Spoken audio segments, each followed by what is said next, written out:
ಜೈ ಶ್ರೀರಾಮ್. ನೀವು ನೋಡ್ತಾ ಇದ್ದೀರಾ ಟಿವಿ ವಿಕ್ರಮ. ನಾನು ಸೌಮ್ಯ ಸನಾತನಿ. ನಮ್ಮ ಟಿವಿ ವಿಕ್ರಮದ ಎಲ್ಲ ಕಾರ್ಯಕ್ರಮಗಳ ನೋಟಿಫಿಕೇಶನ್ ನಿಮಗೆ ಸಿಗಬೇಕಂತ ಹೇಳಿದ್ರೆ ನಮ್ಮ ಟಿವಿ ವಿಕ್ರಮ ಚಾನೆಲ್ ಅನ್ನು ಸಬ್ಸ್ಕ್ರೈಬ್ ಮಾಡಿ, ಹಾಗೆ ಬೆಲ್ ಬಟನ್ ಕ್ಲಿಕ್ ಮಾಡೋದನ್ನ ಖಂಡಿತ ಮರಿಬೇಡಿ. ವೀಕ್ಷಕರೇ, 2024 ಮುಗಿದು 2025 ಕ್ಯಾಲೆಂಡರ್ ಇಸವಿ ಬಂದಿದೆ. ಈ ರಾಜ್ಯದಲ್ಲಿ ಸಿದ್ದರಾಮಯ್ಯ ನೇತೃತ್ವದ ಕಾಂಗ್ರೆಸ್ ಸರ್ಕಾರ ಆಡಳಿತಕ್ಕೆ ಬಂದು 1.5 ವರ್ಷ ತುಂಬಿದೆ. ಆದರೆ ರಾಜ್ಯದ ಭವಿಷ್ಯ ಯೋಚಿಸಿಕೊಂಡ್ರೆ ಮೈಯೆಲ್ಲ ನಡುಗುತ್ತೆ. ಒಂದು ಕಡೆಯಲ್ಲಿ ರಾಜ್ಯದ ಯಾವ ರಸ್ತೆಗಳು ನೋಡಿದ್ರೂ ಕೂಡ ಹೊಂಡ ಗುಂಡಿಗಳಿಂದ ತುಂಬಿ ಹೋಗಿದೆ. ಗೃಹ ಇಲಾಖೆಯ ವಾಹನಗಳು ಪೆಟ್ರೋಲ್ ಡೀಸೆಲ್ ಇಲ್ಲದೆ ಮೂಲೆ ಸೇರ್ಕೊಂಡಿದೆ. ಕೆಎಸ್ಆರ್ಟಿಸಿ ನಷ್ಟದಲ್ಲಿದೆ ಅನ್ನುವಂಥ ಸುದ್ದಿ ಹೊರಗೆ ಬರ್ತಾ ಇದೆ. ಬರುವ ವರ್ಷದ ಸುಮಾರಿಗೆ ಪಂಚ ಗ್ಯಾರಂಟಿಗಳಲ್ಲಿ ಒಂದೊಂದೇ ಬಾಗಿಲು ಮುಚ್ಚುವ ಹಂತಕ್ಕೆ ತಲುಪುತ್ತವೆ. ಅಭಿವೃದ್ಧಿ ಕಾರ್ಯಗಳಿಗೆ ಹಣ ಬಿಡುಗಡೆ ಆಗ್ತಾ ಇಲ್ಲ. ಗುತ್ತಿಗೆದಾರರಿಗೆ ಬೆದರಿಕೆ ಹಾಕುವ ಕೆಲಸ ನಡೀತಾ ಇದೆ. ಹೀಗೆ ಕರ್ನಾಟಕ ರಾಜ್ಯ ಅಧಪತನದತ್ತ ಸಾಗಿದೆ. ಇದೆಲ್ಲದರ ನಡುವೆ ನಿನ್ನೆ ದಿನ ಅಸೋಸಿಯೇಷನ್ ಫಾರ್ ಡೆಮಾಕ್ರೆಟಿಕ್ ರಿಫಾರ್ಮರ್ಸ್ ಅನ್ನುವಂಥ ಸಂಸ್ಥೆಯ ವರದಿಯೊಂದು ಹೊರಗೆ ಬಿದ್ದಿದೆ. ಅದರ ಪ್ರಕಾರ ನಮ್ಮ ಮುಖ್ಯಮಂತ್ರಿ ಸಮಾಜವಾದಿ ಹಿಂದುಳಿದ ನಾಯಕ ಮುಡಾ ಸಿದ್ದರಾಮಯ್ಯನವರು ದೇಶದ ಮುಖ್ಯಮಂತ್ರಿಗಳಲ್ಲಿ 3ನೇ ಶ್ರೀಮಂತ ಮುಖ್ಯಮಂತ್ರಿಯಾಗಿ ಹೊರಹೊಮ್ಮಿದ್ದಾರೆ.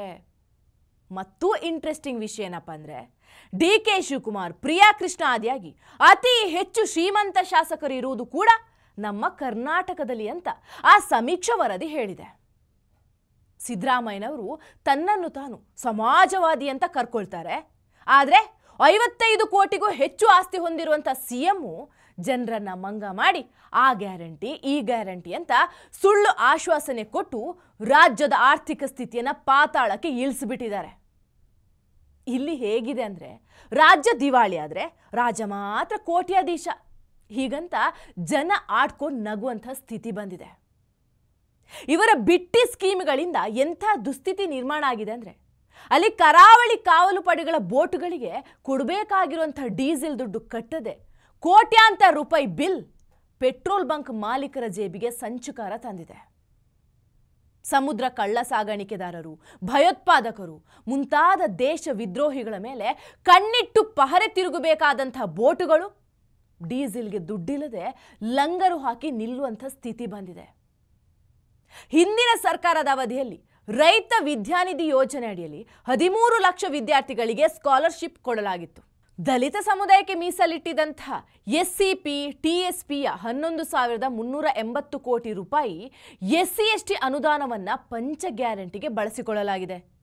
ಸ್ವತಃ ಕಾಂಗ್ರೆಸ್ ಶಾಸಕರೇ ಸಿಎಂ ಸಾಹೇಬ್ರಿಗೆ ಮನವಿ ಮಾಡಿ, ನಮ್ಮ ಕ್ಷೇತ್ರಗಳಿಗೆ ಅನುದಾನ ಕೊಡಿ ಸರ್, ಸರ್ಕಾರ ಕನಿಷ್ಠ ಪಕ್ಷ ಶಾಸಕರಿಗಾದರೂ ಸ್ಪಂದಿಸಬೇಕು, ಹಿಂದುಳಿದ ಪ್ರದೇಶಗಳ ಅಭಿವೃದ್ಧಿಗೆ ಹಮ್ಮಿಕೊಂಡಂತಹ ಕಾರ್ಯಕ್ರಮಗಳನ್ನು ಜಾರಿಗೊಳಿಸಬೇಕು, ಒಂದು ಕ್ಷೇತ್ರಕ್ಕೆ ಅತಿ ಹೆಚ್ಚು ಅನುದಾನ ಕೊಟ್ಟು ಭಾರೀ ಕೆಲಸ ಮಾಡಿದ್ದಾರೆ ಅಂತ ಬಿಂಬಿಸುವುದು, ಬೇರೆಯವರಿಗೆ ಕೇಳಿದಷ್ಟು ಅನುದಾನ ನೀಡದೆ ಅವರ ಮತಕ್ಷೇತ್ರದ ಜನರು ಅಭಿವೃದ್ಧಿ ವಂಚಿತರಾಗಿದ್ದಾರೆ ಅನಿಸಿಕೊಳ್ಳುವಂಥ ರಾಜಕೀಯ ನನಗೆ ಬೇಡ, ಹೀಗಂತ ಹೇಳುವ ಸಂದೇಶವನ್ನು ನೀಡಿ ಅವಲತ್ತುಕೊಂಡಿದ್ದಾರೆ.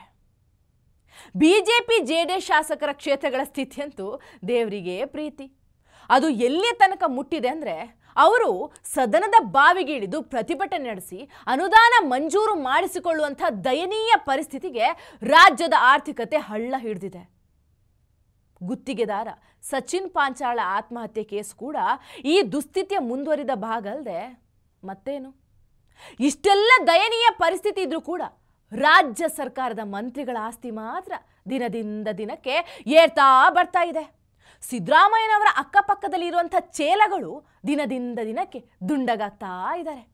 ಭ್ರಷ್ಟಾಚಾರ, ಸ್ವಜನ ಪಕ್ಷಪಾತವೇ ಸರ್ಕಾರವನ್ನು ಆಳ್ತಿದೆಯೋ ಅನ್ನುವಷ್ಟರ ಮಟ್ಟಿಗೆ ಸಿದ್ದರಾಮಯ್ಯನವರ ಸರ್ಕಾರದ ಅಂದಾದರ್ಬಾರ್ ನಡೆದಿದೆ.